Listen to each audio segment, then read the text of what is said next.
مشقی سوالات۔ نظم نمبر 3 جاوید کے نام۔ سوال نمبر 1 ہے علامہ اقبال کی تکنیک، مقصد اور اسلوب پر مبنی درجہ ذیل سوالوں کے مختصر جواب دینے ہیں۔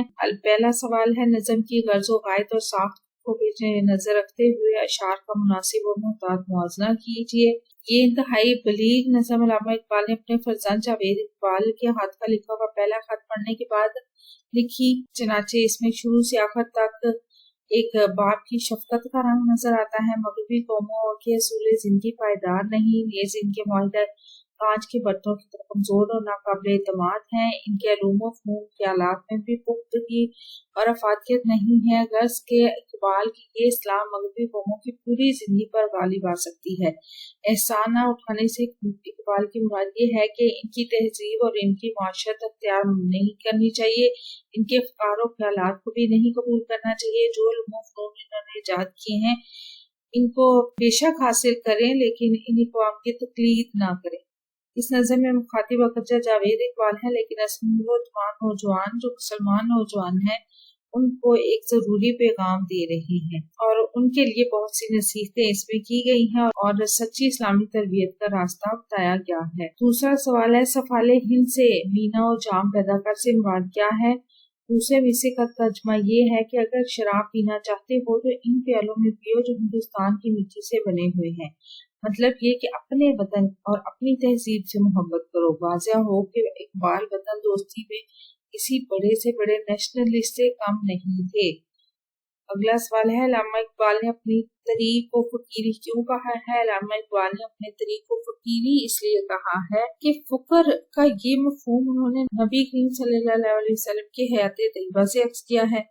حیات طیبہ کا مطالعہ کیے بغیر علامہ اقبال کے تصور فقر کا مفہوم سمجھنا ممکن نہیں۔ نبی کریم صلی اللہ علیہ وسلم کی پوری زندگی فقیرانہ اسلوب کا نمونہ اور فقر کی عملی تفسیر ہے۔ علامہ اقبال کے نزدیک فقر ایسی متاع مستفی ہے جو امت مسلمہ کو وراثت میں ملی ہے۔ نئی صبح و شام پیدا کرنے سے علامہ اقبال کی کیا مراد ہے؟ تو اقبال کا مطلب اس سے یہ ہے کہ جس طرح سرکار دو عالم صلی اللہ علیہ وسلم نے نئی دنیا پیدا کر دی، دنیا میں بڑا انقلاب برپا کر دیا، اسی طرح حضور صلی اللہ علیہ وسلم کے غلام بھی حضور صلی اللہ علیہ وسلم کے نقش قدم پر چل کر دنیا میں انقلاب برپا کریں۔ سکوت لالا و گل سے کلام پیدا کرنے کی شرط کیا ہے؟ اس بات کے کہنے کا مقصد یہ ہے کہ اگرچہ لالا و گل زبان نہیں رکھتے، لیکن اگر کوئی فطرت شناس ان کی بناوٹ پر غور کرے تو وہ زبانی حال سے خالق و صناعی کائنات کے وجود پر گواہی دیں گے۔ سوال نمبر 3 ہے علامہ اقبال کی شامل نصاب نظم پڑھ کر ان کے طرز تحریر کی شناخت کرے۔ اس نظم میں مخاطب اگرچہ جاوید اقبال ہیں، لیکن اصل میں یہ تمام مسلمان نوجوانوں کے لیے ایک پیغام ہے اور ان کے لیے نصیحتیں ہیں اور سچی اسلامی تربیت کا راستہ ہے۔ اقبال کی شاعری میں ایک ایسا تنوع ہے جو آج کی نوجوان نسل کو کچھ کر گزرنے کا حوصلہ بخشتا ہے، ساتھ ساتھ ایک کامل مسلمان اور سلجھا و دانشور بھی عطا کرتا ہے۔ آپ کی شاعری میں فکر و فلسفے کا ایسا گہرا رچاؤ ہے کہ جب ان کے کلام کا مطالعہ کیا جاتا ہے تو معلوم ہوتا ہے کہ آپ اس اعتبار سے بھی ایک بہت عظیم شاعر ہیں۔ بلا شبہ آپ کے کلام میں روانی بھی ہے اور متانت بھی، برجستگی بھی ہے اور شائستگی بھی، مدرت خیال بھی ہے اور جذبات کی تصوری بھی۔ آپ کی شاعری میں ثناء و بدا کا بڑا انتظام و انصرام موجود ہے۔ اسی خصوصیت کی بنا پر آپ کا کلام ایک مومن کے لیے چنگاری کا اثر رکھتا ہے۔ سوال نمبر 4 ہے کہ علامہ اقبال نے چونکہ یورپ کی تہذیب و معاشرت کو قریب سے دیکھا تھا، جب آپ کے بیٹے جاوید اقبال اعلیٰ تعلیم کے سلسلے میں انگلستان گئے تو وہاں کی تہذیب و تمدن و معاشرت سے روشناس ہوئے، تو علامہ اقبال نے اپنے بیٹے کو اس نظم کے ذریعے مشرقی اور مغربی تہذیب میں فرق بتایا۔ الغرض انگلستان کی تاریخ کے دو ادوار علامہ اقبال اور جاوید اقبال ہمارے سامنے آ جاتے ہیں۔